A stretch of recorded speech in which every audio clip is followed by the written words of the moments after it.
नमस्कार दोस्तों, स्वागत है आप सभी का आपके अपने YouTube चैनल सरकारी एग्जाम ट्रैक पर। इस वीडियो में मैं आपको vice president, council of ministers, prime minister और अटॉर्नी जनरल के बारे में बताने वाला हूं। इन सभी से रिलेटेड मैं आपको मोस्ट इंपॉर्टेंट आर्टिकल्स भी बताऊंगा और उनके इंपॉर्टेंट पॉइंट्स भी बताऊंगा। और हाँ फ्रेंड्स, मैं आपको वही सारे पॉइंट्स बताऊंगा जो वन डे एग्जाम के लिए इंपॉर्टेंट है। तो चलिए स्टार्ट करते हैं हमारे आज के सेशन को।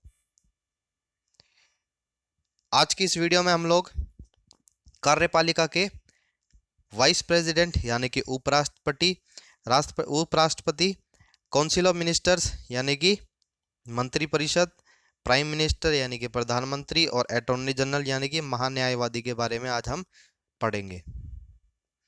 सबसे पहले हम स्टार्ट करते हैं वाइस प्रेसिडेंट यानी कि उपराष्ट्रपति के बारे में, जिसमें हम लोग आर्टिकल 63 से लेकर 71 तक कवर करेंगे। तो पहला आर्टिकल जो है हमारा कौन सा है? आर्टिकल 63, जो कि हमें बताता है there will be a vice president of India. Bharat के लिए एक उपराष्ट्रपति भी होगा। ठीक है। नेक्स्ट आर्टिकल है हमारा आर्टिकल 64। ठीक। आर्टिकल 64 हमें जो क्या बताता है कि वाइस प्रेसिडेंट जो है वो अपर हाउस यानी कि राज्यसभा का चेयरपर्सन होगा। ठीक है। आर्टिकल 64 हमें बताता है कि चेयर वाइस प्रेसिडेंट जो है वो अपर हाउस यानी कि राज्यसभा का एक्स ऑफिसियो मतलब कि पदेन सभापति होगा। ठीक है। उपराष्ट्रपति ही राज्यसभा का चेयरपर्सन या अध्यक्ष होता है और उसे उपराष्ट्रपति के नहीं बल्कि राज्यसभा की सैलरी और अलाउंसेस मिलते हैं। ठीक है। नेक्स्ट हम बात करेंगे हमारे अगले आर्टिकल के, आर्टिकल 65, जो कि हमें बताता है कि यदि हमारे जो राष्ट्रपति है वो उनकी गैर मौजूदगी में हमारे देश का उपराष्ट्रपति ही उनका कार्यभार संभालता है, उनका काम करता है। ठीक है। तो वो कौन कौन सी कंडीशन है जिसमें उपराष्ट्रपति राष्ट्रपति का काम संभालता है? पहली कंडीशन है या तो वो किसी विदेशी दौरे पर गए हों या फिर वो छुट्टी पर गए हों। तीसरी कंडीशन है कि राष्ट्रपति यदि बीमार हो गए हैं, हॉस्पिटलाइज हो गए हैं, तो उस कंडीशन में वाइस प्रेसिडेंट उनका काम संभालेंगे। ठीक है। चौथी कंडीशन है या कार्यकाल के दौरान में उनकी मृत्यु हो गई है तो तब भी हमारे देश के राष्ट्रपति उनकी गैर मौजूदगी में हमारे देश के उपराष्ट्रपति राष्ट्रपति की गैर मौजूदगी में काम संभालेंगे। पांचवी कंडीशन है या फिर हमारे जो प्रेसिडेंट है, राष्ट्रपति है, उन पर महाभियोग लगा दिया गया है। ठीक है। तो उस दौरान में भी उपराष्ट्रपति ही राष्ट्रपति का काम संभालेंगे। तो फ्रेंड्स, ये सभी के सभी 5 कंडीशन है जिसके तहत उपराष्ट्रपति ही राष्ट्रपति के गैर मौजूदगी में काम संभालेंगे। और जिस समय ये काम संभालेंगे उस समय वाइस प्रेसिडेंट क्या कहलाएंगे? एक्टिंग प्रेसिडेंट कहलाते हैं। ठीक है। यदि आप लोगों ने अभी तक मेरा चैनल सब्सक्राइब नहीं किया है तो प्लीज़ एक चैनल को सब्सक्राइब जरूर कर लें, बेल आइकन को भी दबा लेना जिससे लेटेस्ट वीडियो की नोटिफिकेशन आपको अपने फ़ोन पर मिल जाए। नेक्स्ट बात करेंगे हम अगला आर्टिकल, आर्टिकल 66। अगला आर्टिकल बताता है हमें उपराष्ट्रपति के चुनाव के बारे में। ठीक है। Election of the vice president. ठीक।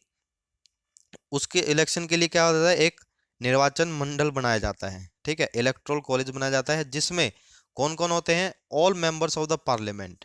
ठीक। संसद के सभी सदस्य होते हैं। ठीक है। कौन कौन से? लोकसभा और राज्यसभा, संसद के लोकसभा और राज्यसभा के इलेक्टेड मेंबर्स होते हैं। अच्छा फ्रेंड्स, इम्पीचमेंट जो वर्ड है वो सिर्फ और सिर्फ प्रेसिडेंट के लिए लगाया जाता है, ना कि किसी और के लिए, चाहे वो उपराष्ट्रपति भी क्यों ना हो। अगला आर्टिकल है हमारा आर्टिकल 67, जो कि हमें बताता है उपराष्ट्रपति के कार्यकाल के बारे में। ठीक है। उसकी अवधि कितनी है?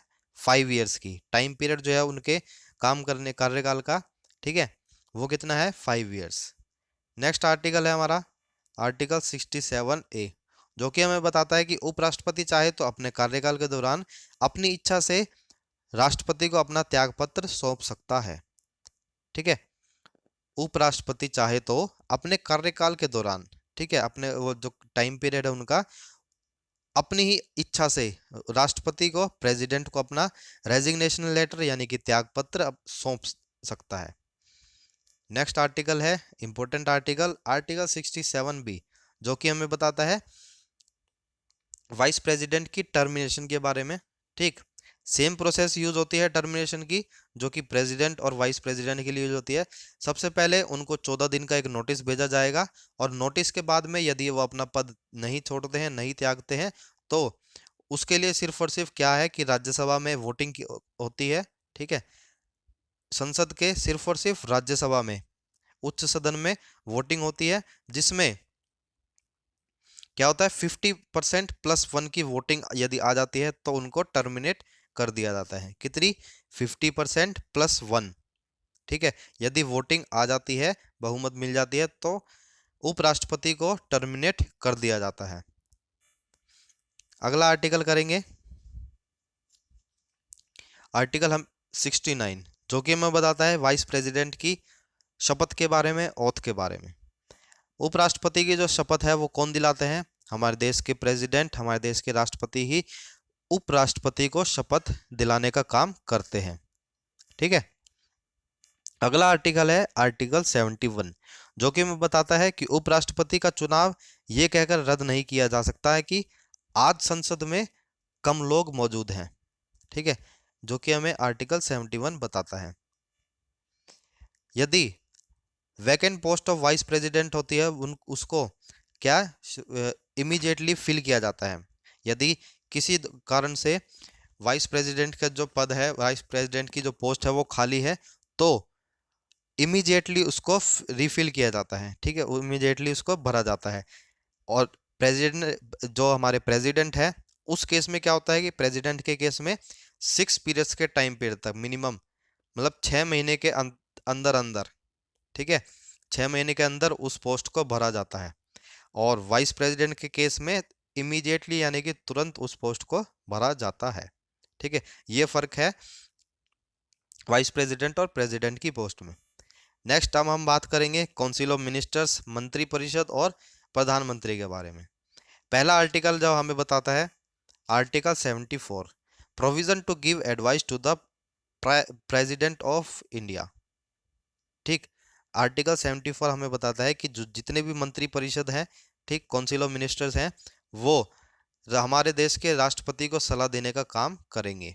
ठीक है, और कौन करेगा? काउंसिल ऑफ मिनिस्टर्स करेंगे।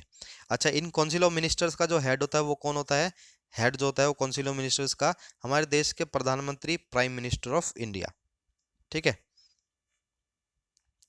लीगली या फिर कॉन्स्टिट्यूशनली बात करें, हम भारत का राष्ट्रपति मंत्रिपरिषद की सलाह से काम करेगा। ठीक है, लेकिन प्रैक्टिकली ये देखा जाए तो राष्ट्रपति सिर्फ और सिर्फ केवल प्रधानमंत्री की ही सलाह लेता है। क्यों सलाह लेता है? क्योंकि वो संघ का, काउंसिल ऑफ मिनिस्टर्स का हेड होता है। ठीक है, इसीलिए वो सिर्फ एक ही बंदे से, प्रधानमंत्री से सलाह लेके काम करते हैं। नेक्स्ट बात करेंगे हम आर्टिकल 75 के बारे में। आर्टिकल 75 हमें बताता है prime minister will be appointed by the president. प्रधानमंत्री की जो नियुक्ति है वो किसके द्वारा की जाती है? प्रेसिडेंट के द्वारा।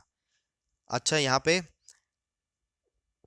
प्राइम मिनिस्टर को अपॉइंट किया जाता है, ना कि इलेक्ट किया जाता है। हम उसको, उनको डायरेक्ट वोटिंग से प्राइम मिनिस्टर नहीं बना सकते। ठीक है, हम जितने भी एमपीज बनाते हैं, जितने भी हमारे हर स्टेट से, हर डिस्ट्रिक्ट, हर स्टेट से जो एमपीज निकल के आते हैं, वो ही, उन्हीं में से ही एक प्रधानमंत्री की नियुक्ति करता है। कौन? प्रेसिडेंट।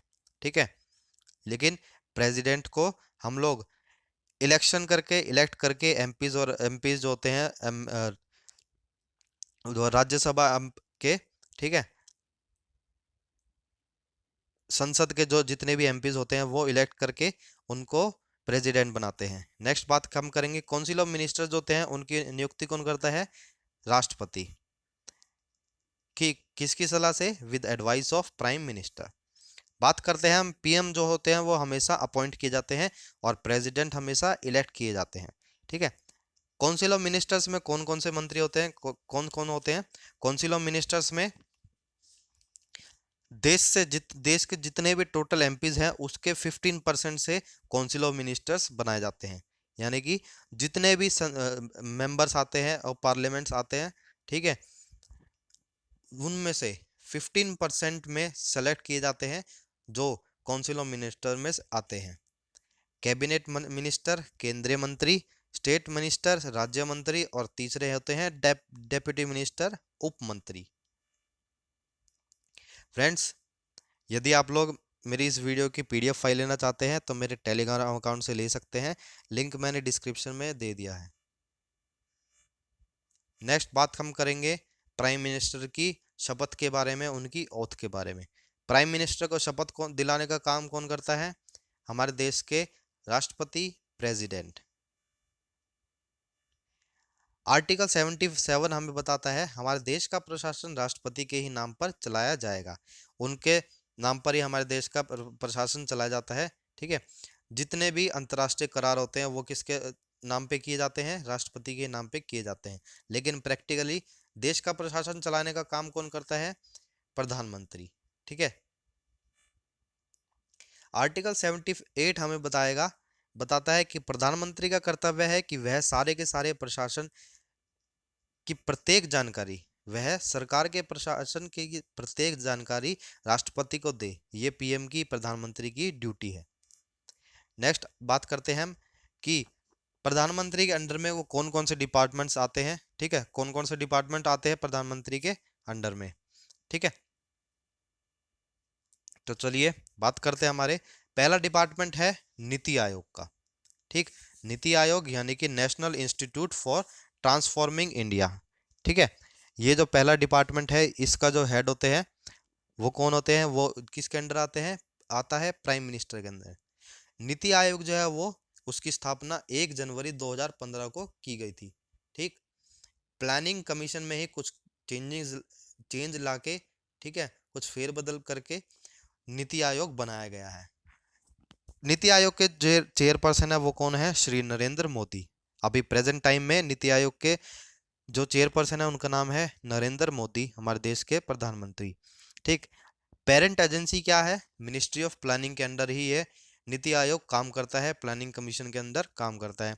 इसका जो हेडक्वार्टर है वो कहाँ पर है? न्यू दिल्ली, इंडिया में। नेक्स्ट बात करेंगे हम एनडीसी। एनडीसी क्या चीज है? नेशनल डेवलपमेंट काउंसिल, राष्ट्रीय विकास परिषद। ठीक है, इसकी स्थापना कब की गई थी? 6 अगस्त 1952 को। ठीक है, 67 ईयर्स पहले जो है इसकी स्थापना की गई थी। हेडक्वार्टर जो है वो कहाँ पर है? ताइवान में है। अगला डिपार्टमेंट है एनडीएमए यानी कि नेशनल डिजास्टर मैनेजमेंट अथॉरिटी। इसकी जो स्थापना है नेशनल डिजास्टर की वो 30 मई 2005 को की गई थी। हेडक्वार्टर जो कहाँ पे है? न्यू दिल्ली में है। और हेड कौन है इसके? मुखिया कौन है? Prime minister. ठीक है, कौन सी पेरेंट डिपार्टमेंट के अंडर काम करते हैं ये? मिनिस्ट्री ऑफ होम अफेयर्स के अंडर ये डिपार्टमेंट काम करता है। अगला डिपार्टमेंट आता है आईडीएआई का, आइलैंड्स डेवलपमेंट अथॉरिटी। पांचवा डिपार्टमेंट है एनयूसीआई, नेशनल यूनिटी काउंसिल। और छठा है वाइल्ड लाइफ कंजर्वेशन, वन्य जीव संरक्षण। सातवां आता है पॉपुलेशन कंट्रोल बोर्ड, जनसंख्या नियंत्रण बोर्ड। ठीक है, आठवां डिपार्टमेंट आता है नेशनल वाटर रिसोर्स काउंसिल, राष्ट्रीय जल संसाधन परिषद। ये आठों के आठों डिपार्टमेंट जो है वो प्राइम मिनिस्टर के अंदर आते हैं, प्रधानमंत्री के अंडर में आते हैं। ठीक है, इन्हीं सबका हेड कौन है? Prime minister. अब बात करते हैं डेप्यूटी प्राइम मिनिस्टर की। ठीक है, उपराष्ट्रपति के पद के बारे में हम लोग बात करेंगे। Post of deputy prime minister is not constitutional but prime minister has the right to appoint deputy PM for him for the advice of the with the advice of prime minister president. ठीक है, deputy prime minister उपराष्ट्रपति का पद हमारे संविधान में नहीं दिया गया है, लेकिन प्रधानमंत्री को अधिकार है कि वो अपने लिए एक डेप्यूटी प्राइम मिनिस्टर उपराष्ट्रपति का चयन कर सकता है। ठीक है, किसकी सलाह से? राष्ट्रपति की सलाह से, प्रेसिडेंट की सलाह से। तो फ्रेंड्स, पहले जो बारी जो हमारे डेप्यूटी प्राइम मिनिस्टर बनाए गए थे उपराष्ट्रपति, वो कौन थे? सरदार वल्लभ भाई पटेल। ठीक है, 1947 से लेकर 1950 तक हमारे पहले डेप्यूटी प्राइम मिनिस्टर बनाए गए थे। लास्ट टाइम में डेप्यूटी प्राइम मिनिस्टर कौन थे? श्री लाल कृष्ण आडवाणी, जिन्होंने 2002 से लेकर 2004 तक काम संभाला था। ठीक है। हमारे देश के संविधान में डेप्यूटी प्राइम मिनिस्टर का कोई भी पोस्ट नहीं दी गई है, लेकिन प्राइम मिनिस्टर को वो सभी अधिकार हैं, वो अधिकार है कि वो अपने लिए एक उपराष्ट्रपति का चयन कर सकता है राष्ट्रपति की सलाह से। नेक्स्ट हम बात करेंगे अटॉर्नी जनरल ऑफ इंडिया के बारे में, भारत के महान्यायवादी के बारे में। ठीक है। आर्टिकल 76 हमें बताता है post of attorney general of India. ठीक है। His post is equal to chief justice of India. Bharat के महान्यायवादी की जो पद है वो चीफ जस्टिस ऑफ इंडिया के बराबर है। इनके जो शपथ दिलाने का काम कौन करता है, ओथ जो दी जाती है, शपथ जो है वो राष्ट्रपति के द्वारा दिलाई जाती है। ठीक है। आर्टिकल 88 क्या बताता है कि अटॉर्नी जनरल जब चाहे supreme court, high court, Lok Sabha या राज्यसभा में जाकर बैठ सकता है, लेकिन सुप्रीम कोर्ट में न्याय देने का काम, फैसला लेने का काम जो है वो उनका अधिकार नहीं है। ठीक है। तो फ्रेंड्स, इसी के साथ आज आज की इस वीडियो का हम एंड करते हैं, आज के सेशन का एंड करते हैं। मिलेंगे हम अपने नेक्स्ट पार्ट में, पार्ट 8 में। तभी तक के लिए धन्यवाद। और यदि आप लोगों ने अभी तक मेरा चैनल सब्सक्राइब नहीं किया है तो एक बार चैनल को सब्सक्राइब कर ले, बेल आइकन को भी दबा लेना, वीडियो को लाइक जरूर करना, क्योंकि आपके लाइक से ही मुझे मोटिवेशन मिलती है। और कमेंट करके जरूर बताना आपको वीडियो कैसी लगी। शेयर जरूर कर देना, क्योंकि आप शेयर नहीं करते हैं।